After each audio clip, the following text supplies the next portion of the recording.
Ito na guys, ang adobo kong manok na may talong. Medyo putla konti. Lagyan natin ng konting tuyo.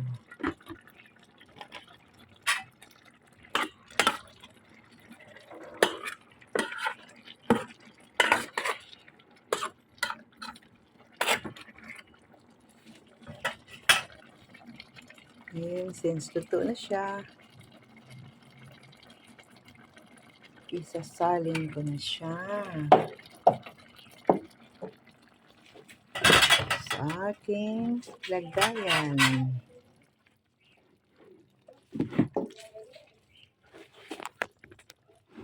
Ayan. Libre yung pananghalian.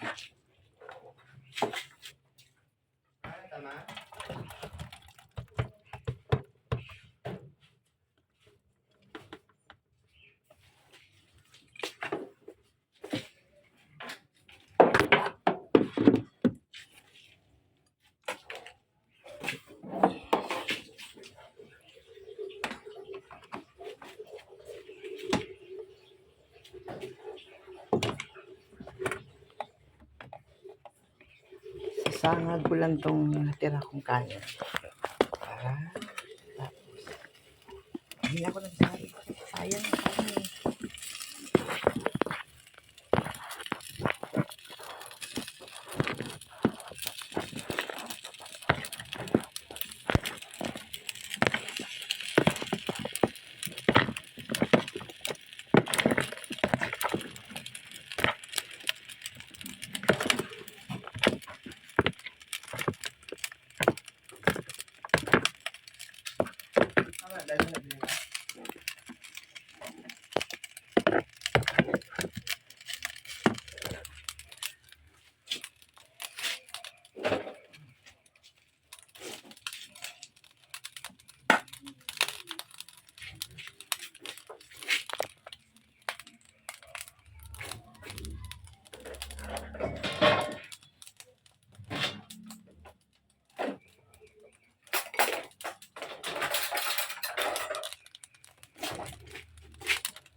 So, tikman ko tong adobo kong manok with talong.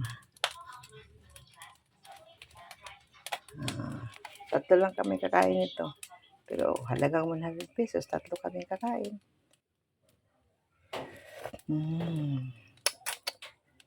Yummy.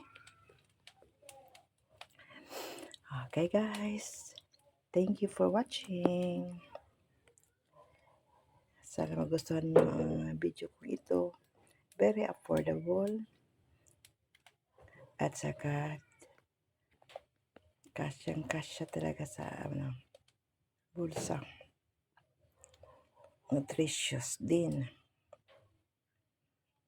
Huwag kayong magsawa sa panood ng mga video ko ha. Kahit mga simple-simple lang na mga video. At least nakakatulong din ito sa inyo sa mga, lalo pa sa pang araw-araw ninyo. Mga pangangailangan. At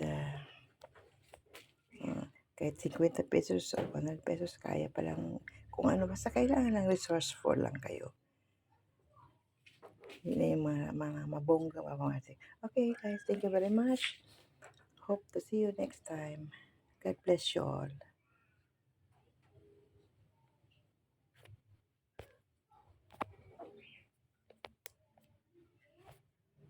Hello guys, good morning.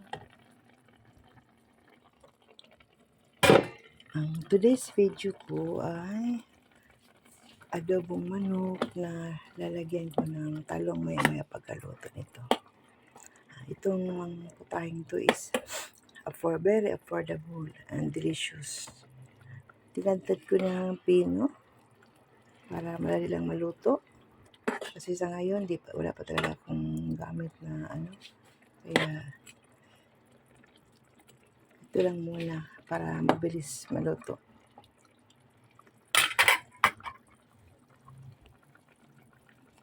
$100 lang po ang halaga nito. Talong, kalating kilo, at saka yung tira sa talong, ito yung manok. Haluan ko ngayon. So, sa halagang 100 pesos, kasya na. Makakain ka na sa isang kainan. Kulang. Kaysa bibili ka sa labas, 100 kulang. Maliit pa. Ito. Medyo luto na kunti itong manok. Ang manok nilagyan ko ng toyo, suka, at saka ito, hinalo ko itong talong. Para sabay-sabay silang maluto. Pagkalambot ng talong, lambot na rin yung manok. So, itong klaseng luto na to, kung nasa probinsya ka, simple lang. Talong nasa paligid lang yan eh. Sa backyard mo.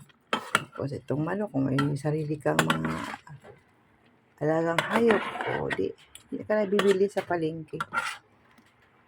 Lalo pa pag malayo ang lugar na pupuntahan mo o tinirahan mo. Nandiyan na lahat.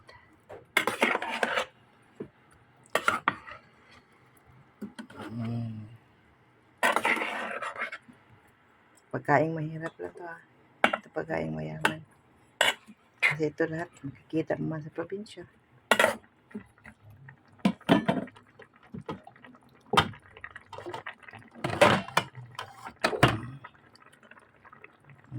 Ang nilagay ko lang dyan, sibuyas na dahon sibuyas lang at saka bawang. Yun lang kasi ang nakikita ko dito. Kaya yun na. Sa adobo, pangit naman yung adobo kung lagyan mo ng kamatis sa adobo. Tinawag ang adobo eh. So, ibang recipe na rin yan pag may kamatis.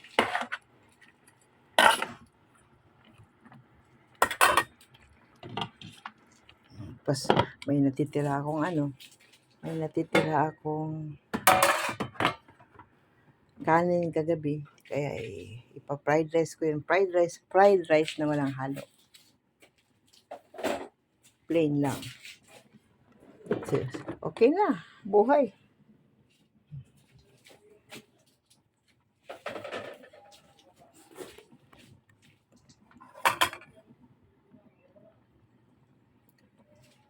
Ay, ang buhay ng